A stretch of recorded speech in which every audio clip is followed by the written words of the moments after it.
Welcome to Secrets of Social Impact Communicators. I'm your host, Nate Birt, and really excited for you to join us. This is the podcast where we explore how nonprofit leaders can breathe, lead, and grow.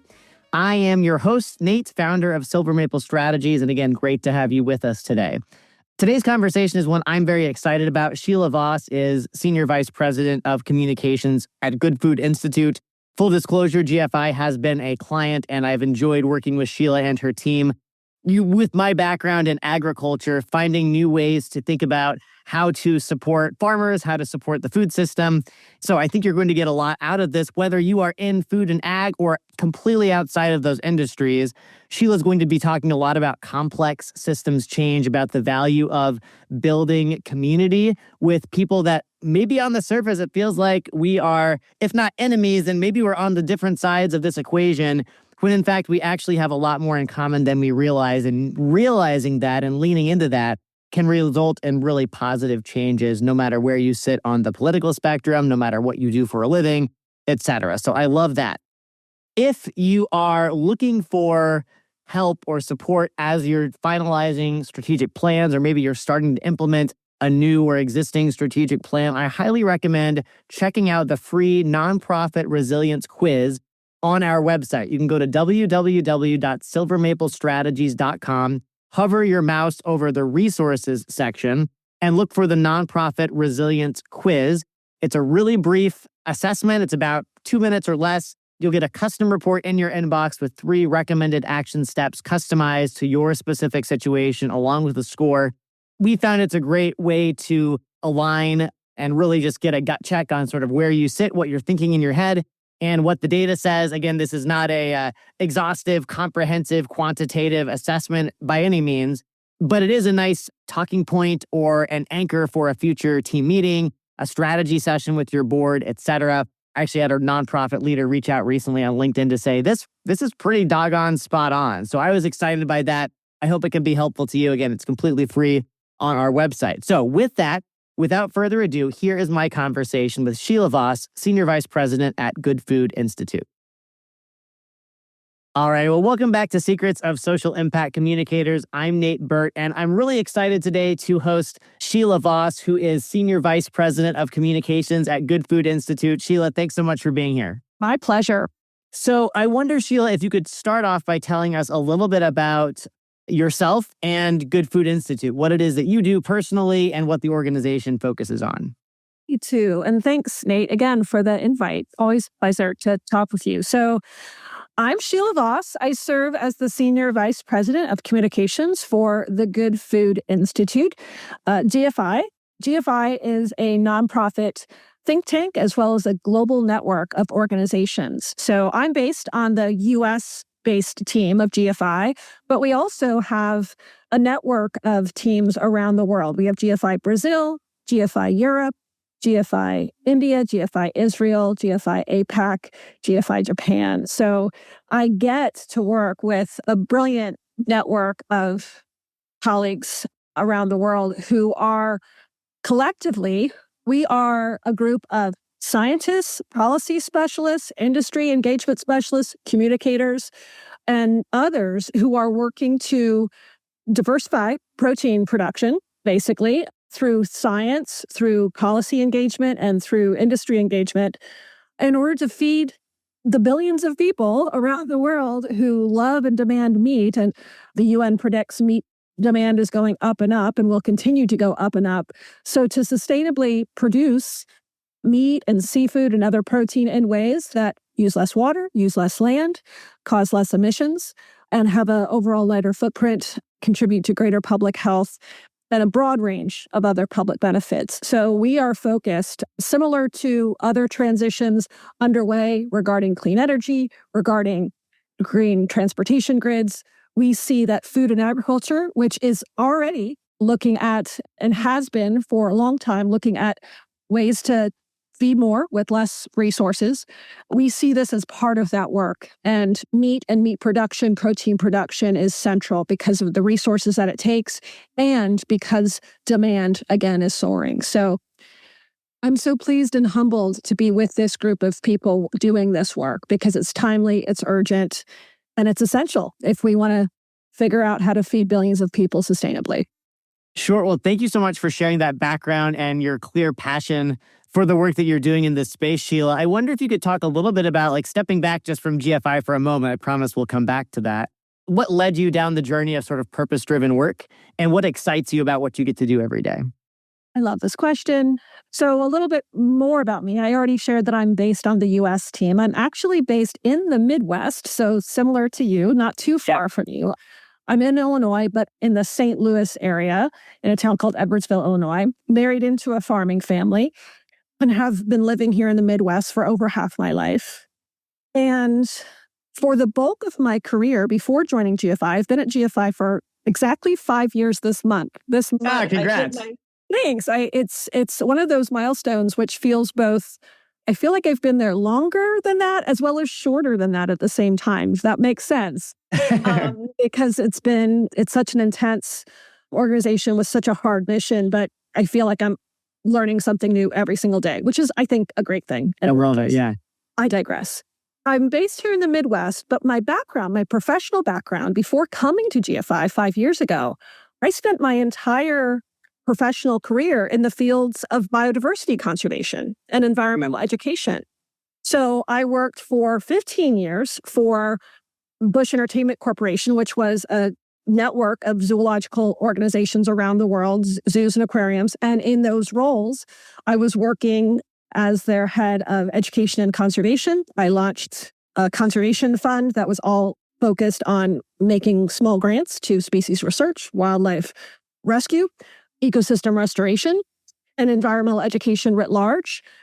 I was able to partner in those roles with large multinational nonprofits like World Wildlife Fund, Nature Conservancy, Conservation International to do awareness campaigns, cause-related marketing, and other environmental outreach that elevated public awareness and shaped sentiments around conservation and the role and the value of biodiversity. And then after that, I spent 10 years for a world-renowned botanical garden, the Missouri Botanical Garden. I served as the VP of Education for that institution based here in St. Louis, but a global plant science organization. And for 10 years, I was steeped in plant science and sustainability. So my colleagues were world-class botanists and other plant scientists and ethnobotanists, as well as, again, biodiversity experts and biodiversity restoration and ecological restoration experts. And I was able to learn from and advance some work that organization was doing with regard to plant science on a global scale, as well as on a regional scale. So that was 25 plus years, right? Before I got to GFI, I did something that I'd never, ever done before in my career. After 10 years at Missouri Botanical Garden, I made the kind of scary decision to give myself a sabbatical because I was working nonstop since I was a teenager, right? Yeah. Biodiversity conservation. But those last few years, Nate, I was getting impatient because while I was really gratified and I loved my colleagues, I loved the projects I was doing, I felt like I was operating at the edges. I felt like I was picking away at some things that were important. They felt good, but they weren't enough. They weren't going to scale. And I had an epiphany a little bit. Well, I'm glad I had it then.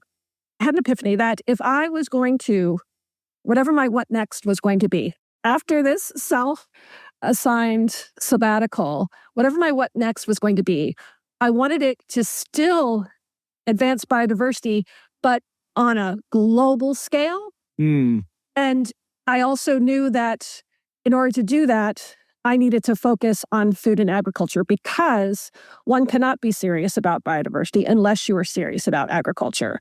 Agriculture is by far the number one opportunity, the number one threat, as well as the number one opportunity to get this right. Because clearly the world needs to feed ourselves.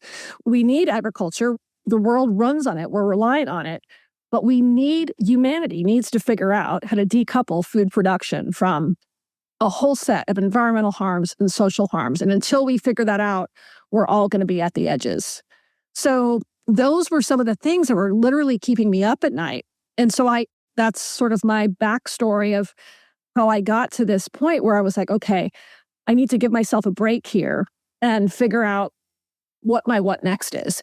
So I wrapped my 10-year career at Missouri Botanical Garden in November 2019. And we all know what happened a few months later. So I don't know if I was brilliant or an idiot for self-assigning a sabbatical during a year when there was going to be a global pandemic. But I'm going to go with brilliant because because I can, right? Absolutely. You should. I can say that now. But what that did for me is I was able to have a year where I was able to breathe a bit. I was able to also do some things for my family, for my mom, who, like many older folks during COVID, their world was rocked, right? So I was able to be with her a bit more. I was able to do some of the things that I was doing volunteer-wise. And when I was working full time, I was cramming those things into the nights and weekends. But in my sabbatical year, I was able to do that in the full light of day. So I served on a couple boards at the time. I served on a board of an organization called Forest Relief of Missouri, which is all about reforesting urban and suburban communities across the Midwest. I was able to help my little local nature reserve here. But then in my off time, I read and I read and I read and I read and I read. And I stumbled upon the Good Food Institute by accident. I was reading something and I saw something from its founder, Bruce Friedrich, who was quoted in a piece. And I was fascinated. And I was like, what is this GFI? What are they doing? And so I clicked on it. And thus began my origin You got hooked, story. yeah. Because as soon as I clicked on it, and as soon as I did a bit of research on who they were, because they, at that time and still today, we don't strive to be a household name. We're not directly engaging with consumers. We're not directly engaging with consumer appeals. We're not a brand. We're a nonprofit. We advance open access science.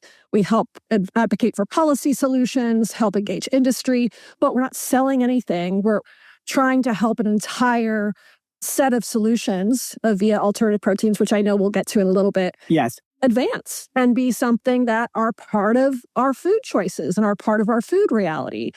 But at that time, when I was doing that research and just looking at the website, they had me at hello, Nate. They had me at look. It checked all of the boxes, right? Because it was globally scalable. It wasn't about the theory of change for Good Food Institute is not about telling people what to eat or what not to eat. It has nothing to do with that. It's not telling people eat less meat. It's not. In fact, it's embracing the fact that one, people love meat. It's delicious. And clearly the world wants to eat more and more of it. Meat demand tracks with income in virtually every economy in the world. And so GFI's theory of change is okay. So meat demand is going up. We have only so much planet. Right? Only so much planet to go around.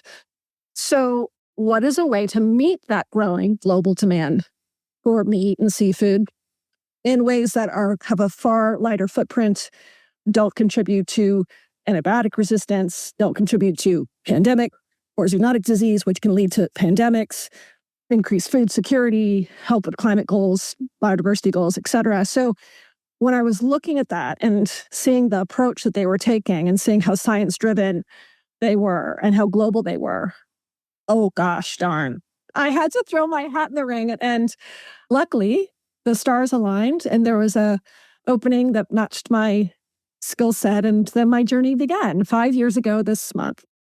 And today, just like I said at the beginning of this conversation, even today, I still feel like I'm learning so much. Because, as you know, food and agriculture is incredibly complex. And the mission of GFI to diversify protein production in a way that is globally scalable is actually not easy. It's not an easy mission. And it's going to take a lot of different things to happen in order for this transformation to happen. So it's an incredibly challenging job, but in all the right ways. I love everything about the challenge that this mission and this role and this organization has. I love that. Well, Sheila, thank you for walking us through sort of your background, your passion for conservation, for stewardship, for agriculture, your basis and your family's roots here in the Midwest. I'm excited to have you dig in. So you mentioned that you're learning something new every day.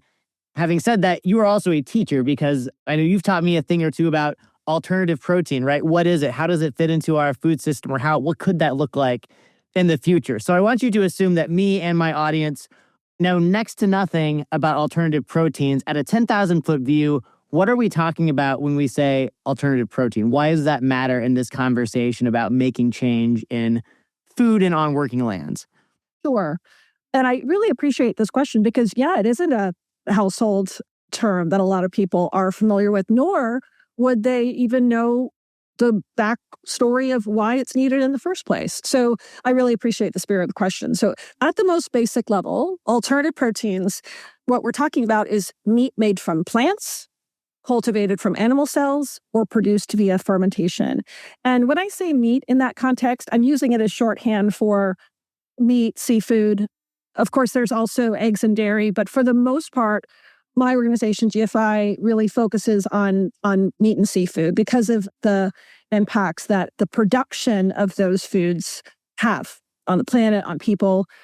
And what we know about food and people's choices about food is that taste and price are primarily the major drivers of why people choose what they eat. Of course, there are multiple reasons and multiple factors that go into people's food choices, culture, tradition, et cetera. But at the most fundamental level, to use the phrase table stakes, at the most fundamental level, taste and price have to be met as in order for any kind of food shift on a massive scale to really happen.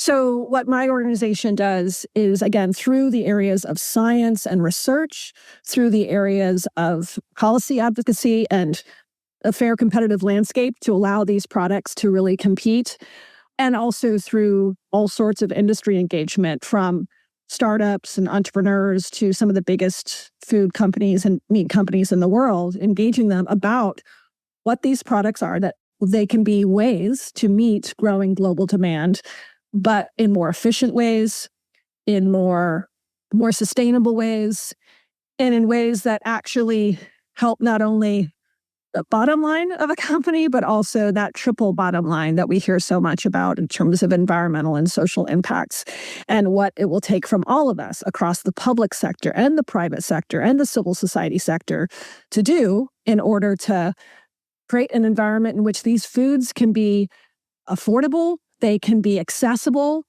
and they can be as delicious, if not more, and nutrient dense, if not more, than some of the conventional products that are currently produced. So that's a little bit about what they are. Now, I spoke a little bit about why, but I'll use this as an opportunity to underscore that a little bit more. So we talked about the growing global demand for meat keeps on going up and up. If we just were reliant on conventional means of production that we have right now, if we didn't change a thing, if humans didn't change a thing about how we produced meat and all of the inputs that go into that includes growing the crops to feed the animals, all the land that requires, all the resources and inputs that requires. If we continue to do that, and then if we look at that across the timeline of 2050, it would be physically, scientifically, and mathematically impossible. So we would run out of room. We would need at least 2 Indias worth of land, which we don't have to do that. So there's something there. The World Resources Institute has a term for this called the global land squeeze. So there's this concept of a global land squeeze that basically describes the situation, the untenable situation of continuing to rely on conventional means of production alone to meet growing global demand for meat, and what that would require. And we simply don't have it. We don't have it. So when you look at it like that lens, what we're trying to do in the here and now, while we still can, is figure out how can we drive and propel protein innovation, protein diversification now. Similar, again, there's a lot of analogies here to the clean energy transition, where it took, and I know we're still in that transition. That transition is by no means complete, and we're not at the end of that trajectory either. But there's some lessons and some parallels to pull from that, which I think are helpful. What did that take at the beginning? That took a lot of public investment. That took a lot of open access R&D. It had a lot of obstacles in terms of headwinds from incumbent industries. I think, again, we're seeing some parallels here with that. However, what we're trying to really focus on is we know that there's no one silver bullet. We're not advocating, nor do we think that alternative proteins are the only thing that will help get us to a sustainable, secure, and just food system. But we know that they're essential to it. They're essential if we really do want to get to a place where food production is decoupled from environmental, social, and economic harm. Then diversifying protein in ways that use less land, water, and cause less public harms is essential to doing that. So that's the big why behind it. It's, again, we're all about the power of science and advancing science and open access science specifically to do that. We're all about using and informing the policy landscape to create mechanisms and pathways for these products to be out there and to be accessible and to be affordable to people, to meet consumers where they're at. And we're also real big fans of the power that the private sector can bring to this, because it not alone can any one of those sectors do it. Scientists can't do it alone. The public sector and government investments can't do it alone.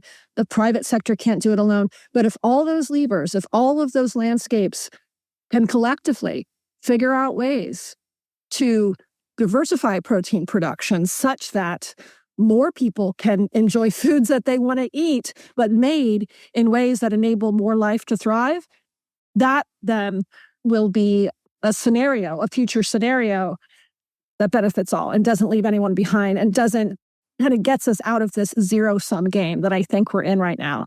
I'm happy to talk a little bit more about what I mean by zero-sum game.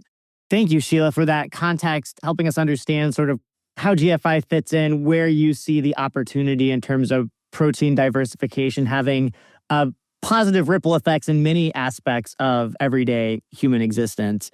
I'm curious that you've talked about the decoupling of agriculture from some of the challenges we face, right? In terms of whether it's water quality impacts or biodiversity loss or whatever the case might be as you look around the world. I'm curious from your vantage point and that of GFI, what does agriculture, let's talk maybe specifically, well, you can decide what you want to answer, the US context or globally, but what does agriculture today get right? And what does that enhanced future look like from your view? This is another great question. When I think about this part of what do we get right, I think about a book and an author who's brilliant, Hannah Ritchie. I don't know if you're familiar with Hannah Ritchie from Our World in Data. Oh my gosh, she's brilliant. She has a book out, recent book, Not the End of the World. And basically the whole premise is, and she's a brilliant data analyst, and she pulls together data but tells stories that are beyond just these little glimpses that we sometimes see in media headlines, these really short window glimpses of a data point. And she basically turns that in this book, Not the End of the World, she turns that on its head. So take hunger or take feeding people around the world.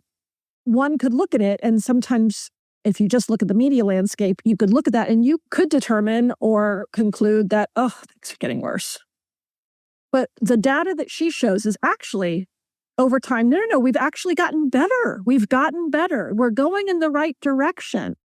And what basically she, and then another colleague who I really value and appreciate, his name is Jack Bobo. I'm going to shout him out here. He's from UCLA. I know Jack. Jack's a great guy. Yeah, you do know Jack. That's right. Great scholar, great thinker, great human. I was just with him at the Borlaug Dialogues. Oh, amazing. In Des Moines. But he has this great phrase that kind of echoes what Hannah Ritchie is all about, where he's like, wait. Instead of throwing up your hands and saying, God, things are bad and getting worse, really, the more accurate and actually the more productive and helpful frame is things are getting better, but not quickly enough. But not enough. So things are getting better. So to your original question here to me is, what is the food system getting right? There's a lot of things we are getting right. Today versus decades ago, there's a ton of innovation. Agriculture is nothing but innovation after innovation. There's also higher awareness and broader awareness about the importance of sustainability and what that means. the importance of soil health and what that means from a resilient standpoint and a long-term food production standpoint. So those are all things that I would put into the category of things that are going in the right direction. But to quote my friend and colleague Jack, not quickly enough. So it's easy, again, to point to the media short-term window of things tends to put the highlight on the things that are not doing well and the things that are going in the wrong direction. But if you look at it over time and over space, Hannah and others are showing us that there's a lot of things going right. Now, having said that, like what I just shared with you for the first part of this interview, directionally, again, if we continue to only rely on conventional means of production, even if we chip away around at the edges of that conventional, like figure out how to reduce methane emissions in animal feed, which I know there's a lot of innovation happening on that front. Sure. All that is in the good column, right? But the question that I think an important question to get at is, will that be enough? And even if we hit the max, like let's say the innovations around reducing methane in animal feed additives, even if that gets optimized, even if that reaches its max, will it be enough? So I think it's a question that we don't hear enough and we don't ask ourselves enough when a lot of solutions are making progress. Those are worth celebrating and they're worth supporting. But we also have to look at, are they going to be enough? Because they run the risk of being distracting if we have this false sense of security that, oh, if we just do that, then we've solved it. And I don't think humans have the luxury of just looking at a couple of those incremental peripheral solutions and thinking, okay, well, if we just do that, because if we get really, really clear and look at the data straight on, we're not going to be able to, at the end of the day, reduce emissions, save enough land and water if we just do those things. We need to address some root cause problems as well. And that is, right now, what we focus on is the root cause issue of how protein is produced today. And if there's an opportunity to, in a significant way, diversify that so that more of that can be made in ways that use less resources, cause less emissions, don't contribute to public health harms. That's what we're trying to get at, that will really address the root cause versus just sit at the periphery and pick at the edges, if you will. I kind of go back to when you asked me the question about what brought me to GFI in the first place. I think I was spending a lot of time at the edges. And please, I don't want you or anyone else listening to interpret me saying that work at the edges isn't worthy. It absolutely is worthy. But this is an all hands on deck moment. We need those, and we need globally scalable solutions that can address root cause issues and be available for the masses. So that's one of the other reasons why I really love the work that I get to do at GFI, because I really feel it falls into that second category of global scalable solutions that can work at the mass adoption, mass consumer level. Yeah, I love that, Sheila. And thank you for walking us through what's working and also where there's the biggest opportunities. I think that's really important to consider. And it's also a nice setup for my next question, which really has to do with your communications background, right? And that is, okay, you've noted that for our global agriculture system to serve as many people as possible, be in greater balance with our planetary resources, et cetera, there's some big changes that need to happen at all levels of the supply chain. And there are things we're doing that we should continue to do. So I'm curious from your perspective, when it comes to getting all hands on deck, what have you learned about storytelling, communications that enables people from very diverse backgrounds and frankly on some topics that can be very polarizing? How do you start to bring people together to work for a common cause? I love this question. I wish it was asked more of more people. Thank you for posing it. Yeah, my pleasure. If I had to answer this in 10 words or less, it would be to see each other in ourselves more. Like to see each other in each other more. So what I mean by that is people who produce food, grow food, serve food. Think conventional farmers, ranchers, fishermen.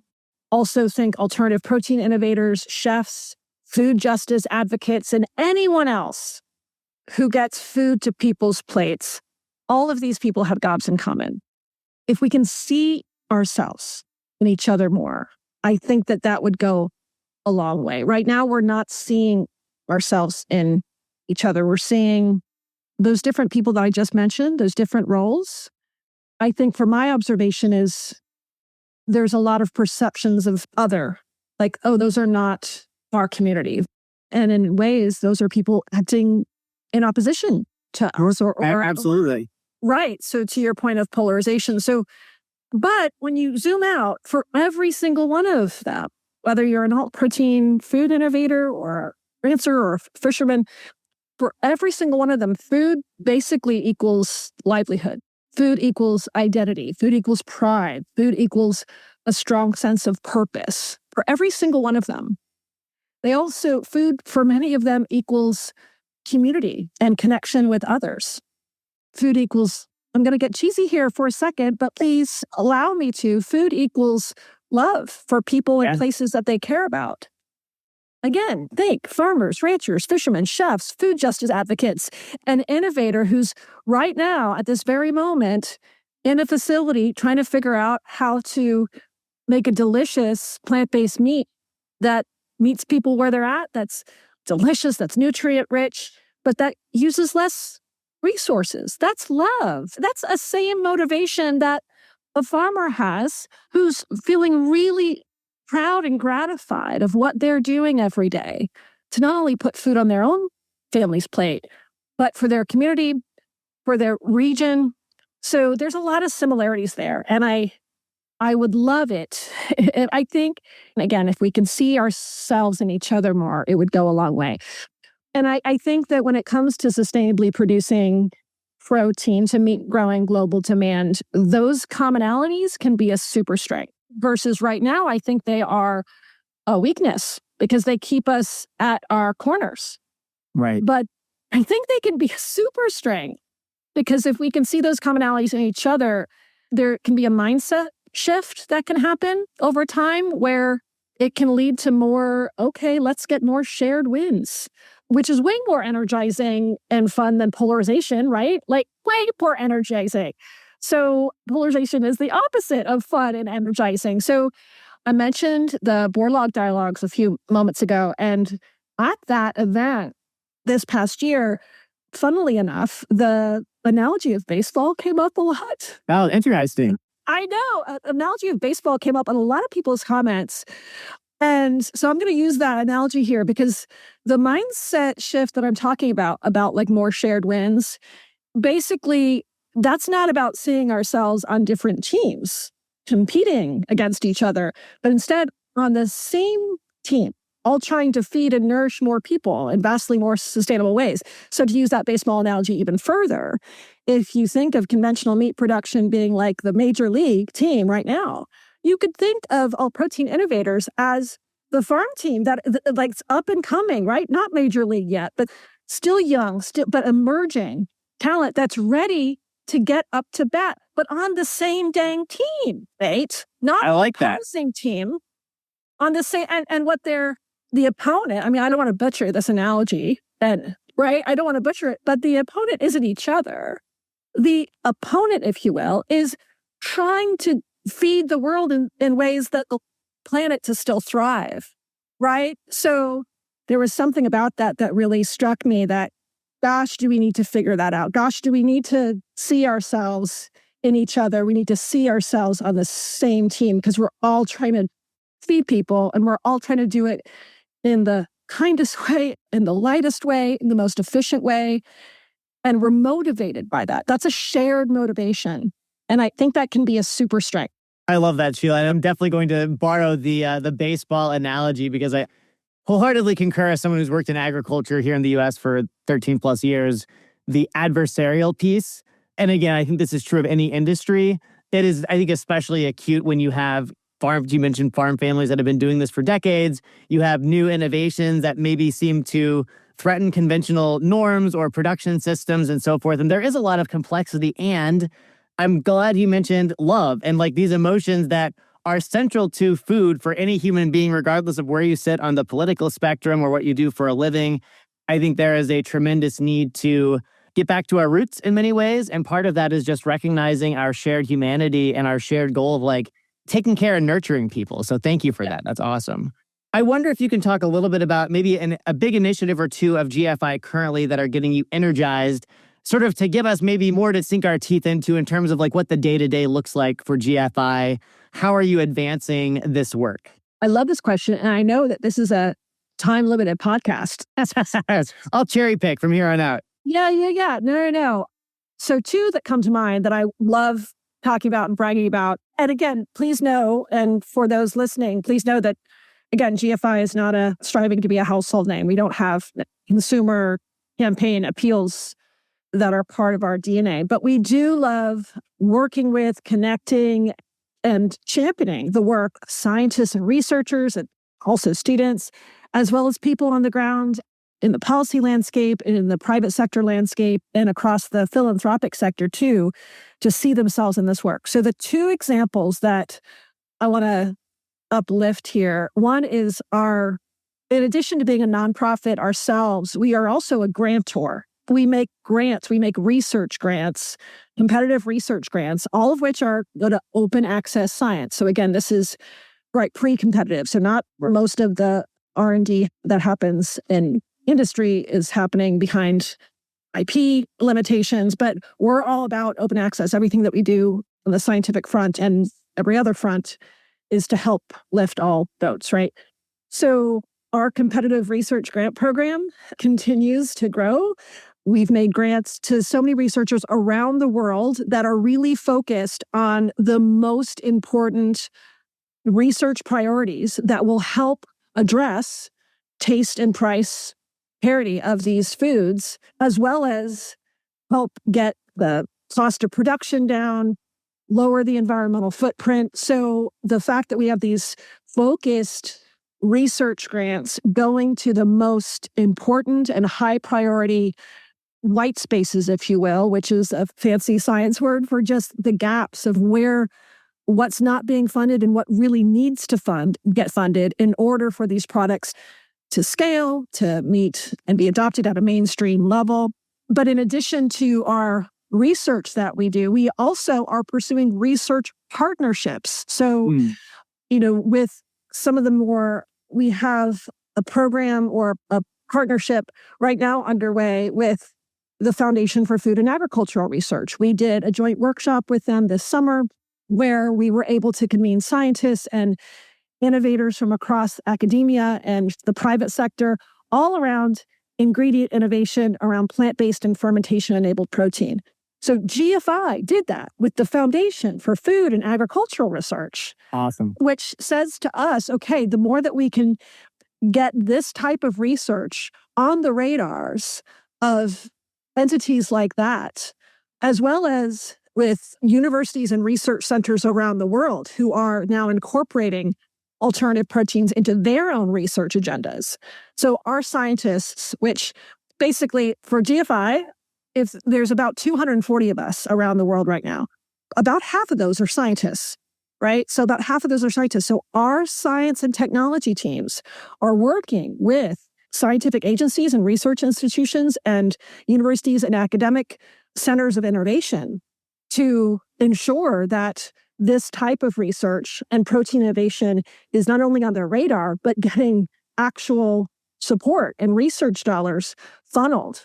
Another piece of that research work adjacent to it is the student piece. So we also have a program called the Alt Protein Project, which is basically a network of universities around the world, university chapters, student-driven chapters that are all about advancing alternative protein research at that university. So these students are driving change in the form of shaping and creating courses around cellular agriculture, around plant-based meat science, all the different disciplines that are needed across food science and protein innovation, and not only getting success about getting courses developed, but in some case, whole programs, the whole degree program. So the fact that that's student driven and also students getting faculty excited and involved in research, all of that to me, I get excited about that because to me, that's a basis to champion science in that way and get more people, invite more people into that work. That's key. And so that's something that GFI puts a lot of resources into. And I always love it when I see our research grant program network grow and our alt protein project network grow, which it continues to do every year. So that's incredibly exciting and gratifying. And then the second thing, and I promise I'll just stop at the second. The second thing would be our work at the regional level. So some of the stuff that we do on the science front and the policy front can sometimes be hard to understand, like, okay, how does that affect me? How does that affect my community? What does that even mean to me? And we are really starting to lean into more work around, okay, to what extent can advancing alternative proteins result in regional bioeconomies that lift everyone up? So if you look at a typical urban and rural region, in the urban center, you maybe have some startups, you maybe have an innovation culture. In the rural region, they might feel distanced from that urban center. That you've heard, of course, of urban-rural divide. That's a conceit and a concept that's been around for quite a while, right? But when I think of this opportunity with alternative proteins, I think that can be flipped. And in fact, connective tissue can start to be rebuilt between urban centers and rural regions such that innovation that happens in one place can benefit from and rely on innovation that happens in the other place. And that right there can be a very tangible way of solving polarization, right? When, for instance, if innovation happening in an urban core around alternative proteins results, let's say, a facility in a rural center that maybe has sat vacant or underutilized that was used for one thing in the past, but now through manufacturing incentives, through other channels of public investment, wow, now that facility has become a processing facility for an alternative protein ingredient that uses crops grown from that rural community. And now that facility has a new life, a second life, that brings more jobs, that is closer in the supply chain and starts to, again, knit together this idea that, okay, there can be a regional bioeconomy renaissance with alternative protein solutions that require the assets and the people and the expertise that are right here, not far away, not in some other place, but right here. So in the Midwest level, Nate, there's lots of examples of this. Like, goodness, I think of what's happening in Richmond, Indiana. So Richmond, Indiana, a rural town, not unlike many rural towns across the U.S., there is one of the largest, if not the largest, precision fermentation facilities about to open this summer, if it hasn't already, in that rural community that's going to be using crops and crop side streams from that rural community as inputs to make a whole variety of precision fermentation products. Now, that's not just limited to food, but food is one of the, end product applications of what that facility would be. And again, Richmond is not unlike many rural communities that have suffered from decades of disinvestment and whose families are thinking, wow, is there any reason for future generations to stay here? Well, investments like that, where you can bring alternative protein infrastructure into communities and in a way that invests in them, in a way that is grounded in that community, that can start to change things. That can start to build more connections between the innovators across that region. And it can have an effect that starts to snowball too, because they see benefits from that. And then more benefits can come as innovation progresses and as more policy wins and more shared wins of new manufacturing incentives and other ways that build on those successes start to happen. So we're starting to see that in pockets across the Midwest. I could name a few other communities that are starting to see facilities actually break ground and be in the community and create new jobs. And I think that's going to be necessary too. As you know, Missouri has the famous mantra of being the show me state, right? That's right. That's And right. I think that goes beyond Missouri. I think a lot of folks in the Midwest and other places, you have to show them. You have to show them, how does this help me? How does this help my community? How does this help my family? So our work at the regional level to understand that, to be a convener and a connector, to figure out how to replicate successes, what that's going to take in terms of policy instruments and policy incentives, all that work that my teammates are doing, I'm also excited about, because I think that's scalable and something that can be replicated in lots of different regions, not just in the US, but around the world. Amazing. Sheila, thank you so much for walking us through those very tangible examples of the research that's happening and growing in investments, the research partnerships, also the regional bioeconomies. I think it's, as a townie who is an adoptive country boy, I think the idea of bringing urban and rural areas together for positive change, for economic benefits, not to name all the other, co-benefits that are created, is really exciting to me. So thank you for sharing that. We have about 3 minutes left, so I'm going to do like a little bit of a lightning round here with you, Sheila. The first question I have is, given everything that you've described, all of the programming and projects your team is working on, how do you maintain some sense of balance amid the ups and downs of social impact work? Oh, gosh. Or do you? It's okay if you don't, because a lot of us are in there with you. No, I love this question. I tell myself, I remind myself about the analogy of, so now I'm mixing metaphors. I talked about baseball earlier, and now I'm going to talk about relay races and marathons. So if you think about relays that require a baton, when I think about the ups and downs and the complexities of this work and the stakes of this work, I calm myself by reminding me and my colleagues that our job is right now, in the big scheme of things, is to keep that baton in our hand and to keep it going forward as much as we can and not drop it. That doesn't mean that we're ever going to see the end of the finish line in our lifetimes. And it also requires us to recognize that we're taking the baton from others that came before us. But if we can just keep that baton in hand and keep it going. So what that translates to is, so on the science front, just keep innovating, even while some of the short-term media narratives and obstacles and political headwinds, as all of that swirls, which it always will, Sure. As all of that swirls, reminding ourselves that directionally, if we can stay in a direction in which food can be decoupled from harm, and if we're working on solutions where food production can be decoupled from growing emissions, from growing public health risks, from deforestation, all these things that we know have to be reversed. If we're moving in that direction and keeping the baton going, that is what's important. And to not drop that. And that, for me, that calms me and makes me realize that, no, I'm not going to, at the end of every day or every week or every month, I might not get that gratification of, that's a huge win. Because we might not see it in real time. Sure. But if we can just keep it going and keep innovating and keep things moving in the right direction, that's something. And that's a huge something. That helps me.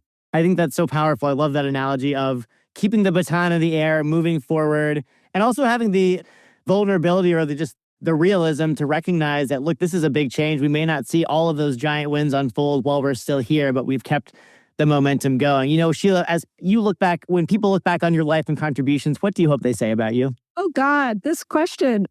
Yeah.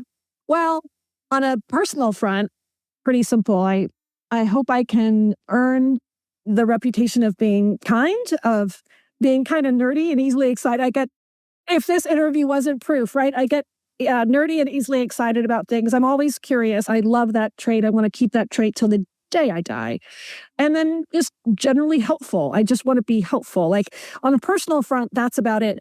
On the broader, big scheme of things, legacy front, honestly, that I didn't drop the baton and I kept it moving. Seriously, that's it. I see myself as part of a community of folks all around the world that are trying to look at things through a lens of stewardship, of responsibility, and of future generations. And while I still have breath in my lungs, doing what I can during my working days and other parts of my life to just try to steward a future that future generations deserve. You made me get all like emotional here at the end. Wow. Let's fix that. It's beautiful. And having worked with you both in a professional capacity and in this podcast, I can affirm you are a kind, generous, helpful person. So keep doing what you're doing, Sheila. Where can people go to learn more about you and the work of Good Food Institute? GFI.org is our digital home. So GFI.org, you can find out all about who we are, what we do, why we do it, and how we do it. And you can also see literally who we are in terms of our team.